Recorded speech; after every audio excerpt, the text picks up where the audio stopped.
안녕하세요. 찐 히스토리 TV의 윤섭쌤이에요. 자, 오늘은 개항 이후 경제적 변화에 대해서 알아보려고 해요. 우리 앞에서 여러 가지 이권 침탈이라든지 아니면 그 일본 상인들이나 청나라 상인들이 들어와서 우리나라의 경제적 침탈을 한 것들을 많이 배우긴 했었는데요. 근데 한 번의 정리가 필요하다고 생각했고, 일본이나 청나라 상인들이 침투한 부분들에서 앞에서 설명한 부분들은 선생님이 제외를 하고요. 지금 이 시간에는 이제 교과서에서 주요점으로 다뤘었던 경제적 침략, 이권 침탈, 경제적 구국운동 이런 것들에 대해서 한번 알아보도록 하겠습니다. 먼저 경제적 침략입니다. 여러분도 다 아시겠지만 강화도 조약 이후에 그 세 개의 항구가 부산 외에 2개 항구, 그래서 총 3개, 원산, 인천, 부산 이 3개 항구가 개항을 하면서 일본이 거류지 무역을 해요. 거류지는 그 항구 외에는 지낼 수가 없었거든요. 그래서 우리가 개항한 항구를 개항장이라고 부르고요. 그 항구에서 열린 시장을 통해서 거류지, 그곳에서 머물 수 있기 때문에 일본 상인들이 머물 수 있기 때문에 거류지 무역을 주로 하게 됩니다. 그러면서 조선 상인들은 일본 상인과 그 조선인들 사이에서 중개무역을 통해서 이득을 보게 됩니다. 그러다가 외국과의 여러 가지 조약들이 생기게 되면서 특히 외국 상인들이 내륙으로 진출하게 되는데요. 특히 어느 나라, 청나라나 일본 같은 나라들이 내륙, 상인들이 이제 조약을 맺게 되면서 그 후속 조약을 맺게 되죠. 그리고 미국, 프랑스, 러시아 이런 나라들 후속 조약 맺는다고 지난번에 배웠었고요. 그들이 이제 내륙으로 진출하게 되는데 주로 상권은 누가 쥐고 있었느냐? 청일전쟁 이후에는 청나라 상인들이, 그리고 청일전쟁 이후에는 일본 상인들이, 그러니까 일본 상인들이 강화도 조약을 맺고 난 뒤에는 본인들이 거의 모든 상권을 쥐고 있다가 조청 상민 수륙 무역장정을 통해서 청나라 상인들이 내륙으로 진출하게 되고요. 청나라가 거의 모든 실권을 장악한다는 거 앞에서 배웠었죠. 그래서 내정 간섭이라든지 청나라 상인이 들어오면서 많은 권한을 갖게 되면서 청나라 상인들이 경제적으로 침략했다가 이제 청일전쟁에서 일본이 승리하면서 일본이 내륙 진출이 더 강화됐다라는 거. 그래서 일본 상권이 조선으로 많이 침투했다라는 거, 그리고 경제적으로 침략당했다는 거 이렇게 기억해 주시면 될 것 같고요. 두 번째로는 이권 침탈입니다. 이권은 이익이 되는 권리를 침탈당했다라는 건데요. 가장 대표적으로는 삼림체벌권, 그리고 광산채굴권, 그리고 철도 부설권 이런 것들이 있죠. 그런데 철도 부설권은 앞에서 철도 얘기를 하면서 다 했기 때문에 간단하게 삼림체벌권과 금광, 채굴권 이런 거라든지 연해어업권만 간단하게 이야기하겠습니다. 먼저 러시아 같은 경우에는요, 특히 이 아관 파천이 끝나고 난 뒤에 아관 파천이 일어나고 난 뒤에 러시아 공사관으로 고종이 피신하다 보니까 러시아가 그 이후에 공사관에 이 고종을 두고서 많은 이권을 가져가요.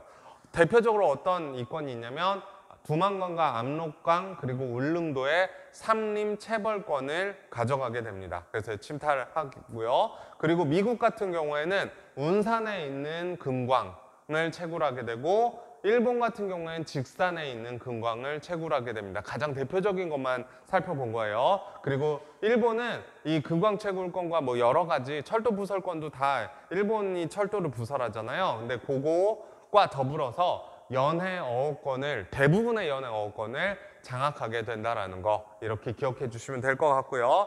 넘어가면요, 경제적 구국운동입니다. 경제적 구국운동이란 게 뭐냐? 경제적으로 나라를 구하고자 하는 운동이라는 뜻이고요. 제일 먼저 살펴보면 개항장에서 아까도 나왔었죠. 강화도 조약 이후에 항구를 개항했고요. 거기에서 이제 시장이 열리게 되면 이 개항장에서 동업조합과 상회사가 주로 만들어지게 돼요.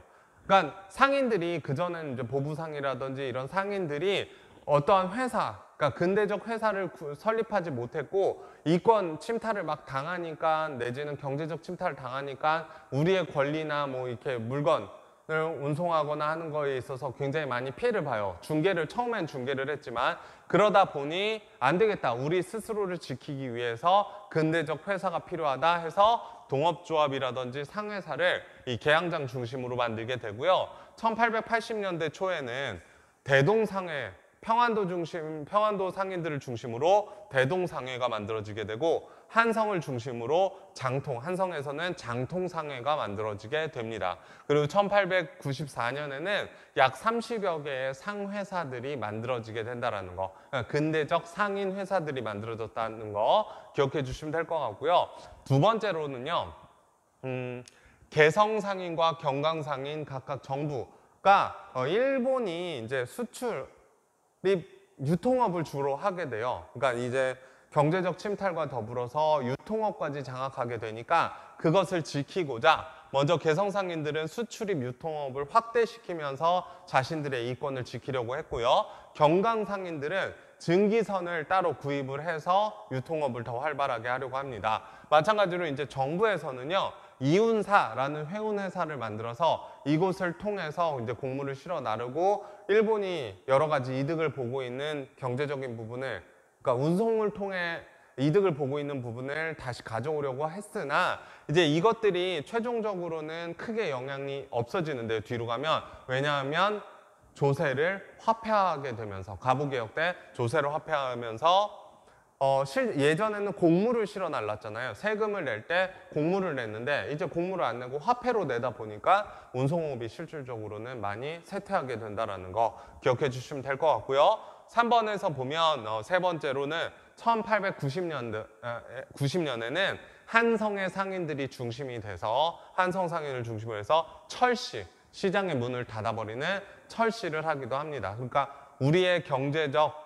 우리 조선의 경제적인 부분을 지키기 위해서 한성 상인들이 철시도 했었고 황국중앙총상회라는 것을 조직해서 우리 상인들의 상권을 보호하려고 했었다는 거, 지키려고 했었다는 거 기억해 주시면 될 것 같아요. 자, 이어서 살펴보면 반공령도 시행이 됩니다. 반공령이라는 게 뭐냐? 우리나라 처음에는 그 강화도 조약을 맺고 난 뒤에 그 뒤에 부속 조약을 맺었을 때는 무관세 그리고 무제한 유출, 곡식에 대한 무관세 무제한 유출이 있었고 그 이후에 다시 개정돼서 우리가 관세도 하고 무제한 유출도 막고 했지만 그럼에도 불구하고 굉장히 많은 양의 곡식들이 일본으로 빠져나가게 될 때 일본과 맺은 조약이에요. 반공령을 내릴 수 있다는 거죠. 곡식이 나가는 것을 금지하는 명령을 내릴 수 있다는 건데요. 안타깝게도 개항 이후에 우리가 이때 개항이라고 얘기한다면 강화도 조약을 이야기한다라고 기억해 주시면 되고요. 개항이라는 말이 나오면 강화도 조약은 몇 년이라고 그랬죠? 맞아요. 1876년이라고 했었죠. 그래서 876 해서 678, 876 거꾸로 하면 되니까 외우기 쉽다라고 선생님 설명했었고요. 개항 이후에 100여 차례 굉장히 많은 반공령이 시행을 하려고 했으나 일본의 방해로, 일본이 당연히 자기네가 곡식을 가져가야 되니까 일본의 방해, 그리고 일본의 우리는 정식적으로 조약을 맺고 나서 곡식을 가져가는 거다. 우리는 정당하다라고 해서 일본이 항의하면서 방해와 더불어서 항의를 하면서 실질적으로는 반공령이 잘 이루어지지 못했고요. 이 100여 차례 반공령 중에서도 가장 중요하다라고 할 수 있는 포인트가 되는 내용인 1889년 함경도 관찰사가 내렸었던 반공령과 1890년 황해도에서 황해도 관찰사가 내린 반공령, 이 두 가지의 반공령이 약간 기점이 된다라고 할 수가 있어요. 반공령을 내리기 전에는요, 1개월 전에 반공령 시행하겠다라고 미리 통보를 해야 돼요, 일본에. 그래서 우리는 정식 절차에 의해서 함경도와 황해도 각각 관찰사들이 반공령을 내리겠다고 통보를 했어요. 그리고 반공령을 시행을 했는데 일본은 들은 바가 없다라고 거짓을 얘기해요. 그리고 이것이 더 크게 되면서 외교적 마찰이 일어나게 되고요. 결과적으로는 우리가 일본의 힘에 굴욕적으로 승복하게 되는 거죠.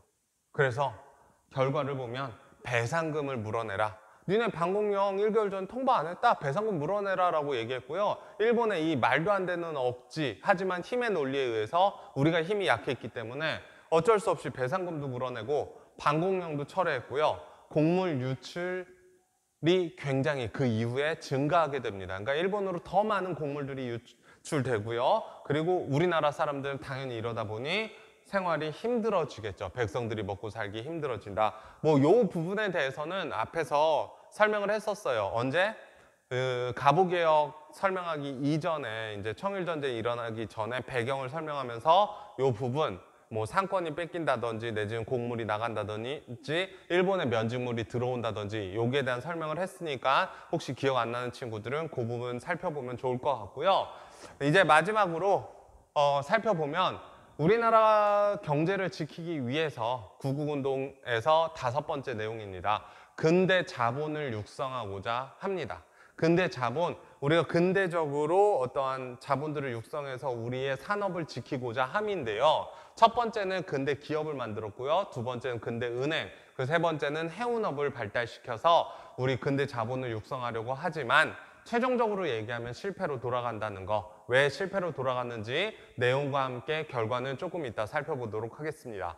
먼저 내용을 살펴보면요. 근대 기업은요. 1890년대 중반에 이제 가부개혁 이후에 상인층과 더불어서 가부개혁과 시행과 거의 비슷하게 맞물려서 상인층과 전현직 관리들이 합쳐져서 근대 기업을 만들기 시작합니다. 아무래도 자본을 가지고 있었던 거는 현직 관리들 그리고 전현직 관리들 그리고 상인층이었기 때문에 이들이 모여서 이제 회사를 만든다라고 생각하시면 되고요. 가장 대표적인 회사는 조선 유기상회라는 합자회사. 합자회사라는 거는요.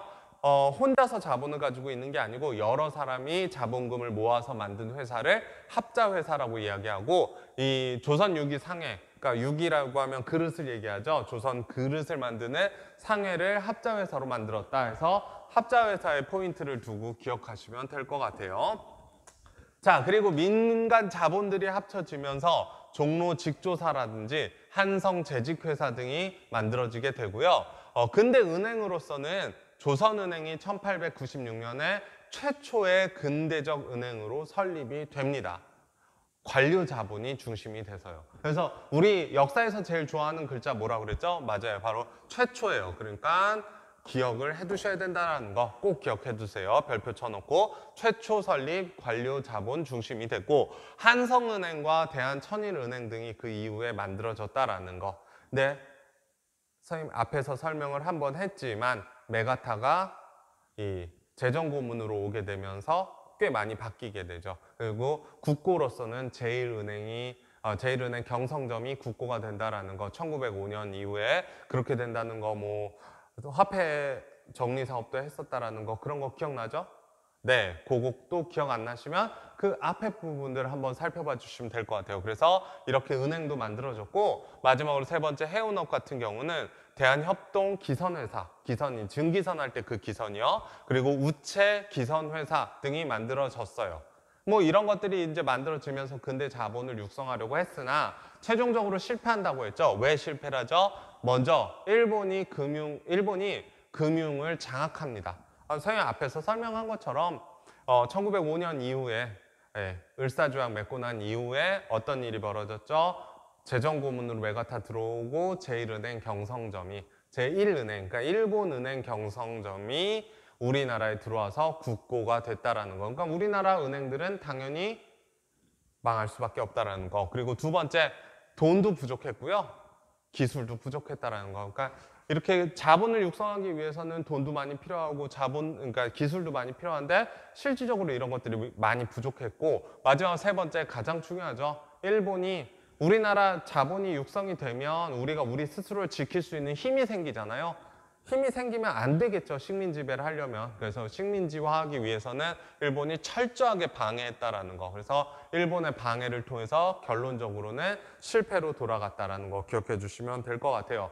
자, 이렇게 해서 쌤이 앞에서 독도와 간도를 설명하면서 마지막 수업이 될 줄 알았는데요. 그게 마지막 수업이 아니라 이렇게 경제적인 부분까지 살펴봐야 우리가 1910년 식민 지배 받기 전에 모습까지 다 살펴볼 수 있을 것 같아서 이걸 통해서 여기까지 마지막 수업을 했습니다. 자, 이제 다음 시간부터는 식민 지배 받은 이후, 그러니까 1910년 이후에 우리나라 한국사에 대해서 한번 살펴보도록 하겠습니다. 자, 오늘 수업 여기까지 하겠습니다.